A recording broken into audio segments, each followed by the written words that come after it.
This is the nuts and bolts test. You're going to begin on the top row, the far left hand side, and go in a clockwise position. You're going to screw on the nut onto the bolt until it is flush. You cannot spin the nuts. Once you get them all on, then you will take them all off and place them back in the compartment. We will see how long it takes you to complete this task. Ready?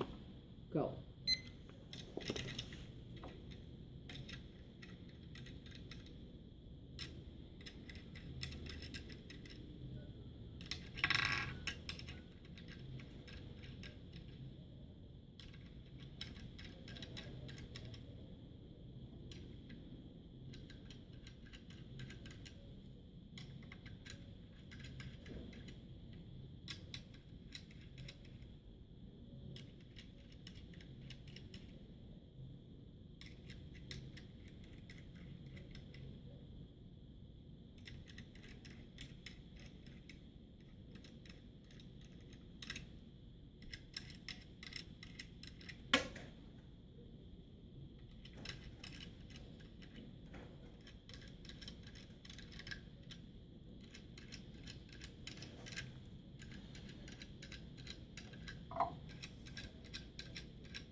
A minute, 9 seconds.